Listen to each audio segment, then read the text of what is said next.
ملک کے کچھ حصوں کو سال کے دوران رہنے کے قابل نہیں چھوڑ رہی۔ پچھلے موسم گرما میں درجہ حرارت 51.8 ڈگری تک جا پہنچا۔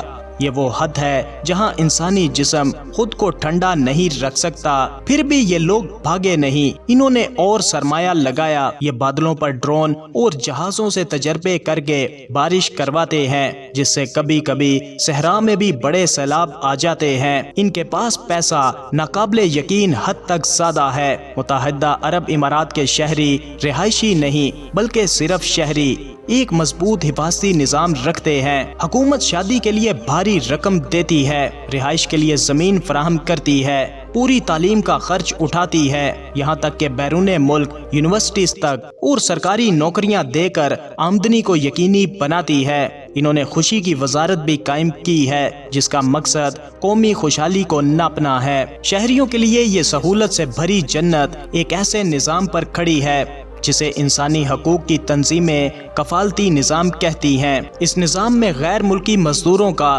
رہائشی درجہ قانونی طور پر اس کی آمدنی سے جڑا ہے۔ اصلاحات کے باوجود اس نظام نے اجرت کو یہ طاقت دی ہے کہ وہ پاسپورٹ ضبط کر لے اور ملازم کو نوکری بدلنے سے روکے۔ برج خلیفہ بنانے والے مزدور، سروس اسٹاف اور وہ لوگ جنہوں نے اس جدید جنت کو بنایا ہے، اکثر شہر سے باہر ایسی رہائش میں رہتے ہیں جہاں گرمی ناقابل برداشت ہو جاتی ہے۔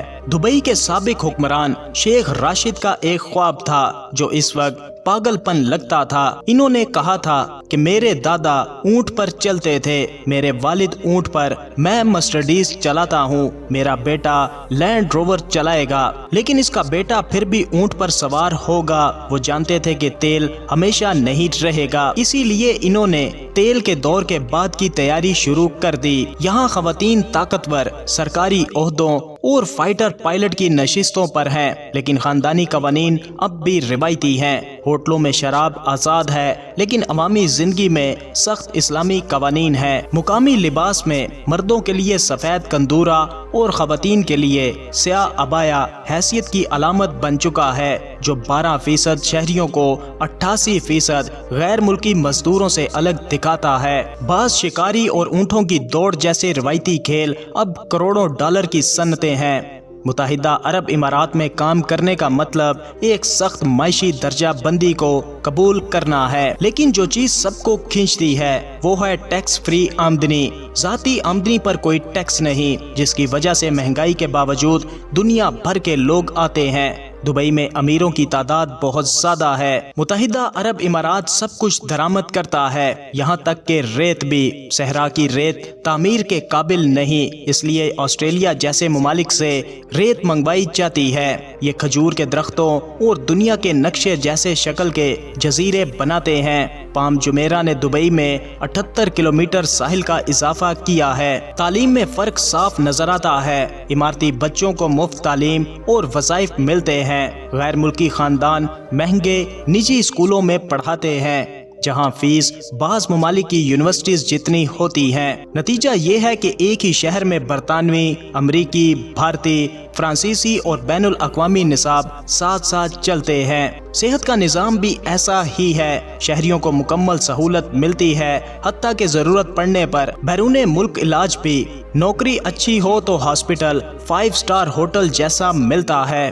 اصل مقابلہ عرب دنیا یا مغرب سے نہیں، یہ پہلے ہی جیت چکے ہیں یا یہ خرید چکے ہیں۔ یہ سنگاپور سے مقابلہ کر رہے ہیں کہ جب قومیں بے معنی ہو جائیں تو عالمی مرکز کون بنے گا۔ یہاں کے حکمرانوں کی حکمت عملی شاندار اور خوفناک ہے، اور یہ خود کو ناگزیر بنا رہے ہیں۔ متحدہ عرب امارات شاید انسانیت کے مستقبل کی ایک جھلک ہے، ایک ایسا معاشرہ جو کمپنی کی طرح چلتا ہے، مؤثر، تیز اور بدلنے کے قابل۔ آخر میں سوال یہ نہیں کہ یہ نظام درست ہے یا نہیں، سوال یہ ہے کیا یہی مستقبل ہے؟ جب لوگ بے گھر ہوں گے اور نوکریاں ختم ہو جائیں گی، کیا ہم سب کسی نہ کسی شکل میں متحدہ عرب امارات جیسے نظام میں نہیں ہوں گے؟ متحدہ عرب امارات میں مستقبل بنانے والے زیادہ تر لوگ کوئی سیاسی آواز نہیں، پھر بھی لوگ یہیں پر رہتے ہیں۔ شاید انسان جمہوریت سے زیادہ خوشحالی کو ترجیح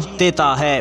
متحدہ عرب امارات صرف ایک ملک نہیں، ایک جھنڈے والی کمپنی ہے اور شاید انسانی تاریخ کی سب سے کامیاب کمپنی۔ تو دوستو یہ تھا متحدہ عرب امارات اور اس کے چند دلچسپ پہلو۔ اپنی رائے کا اظہار ویڈیو کو لائک اور کمنٹ کر کے ضرور کیجیے گا۔ ملتے ہیں کسی نئی ویڈیو کے ساتھ، تب تک کے لیے خدا حافظ۔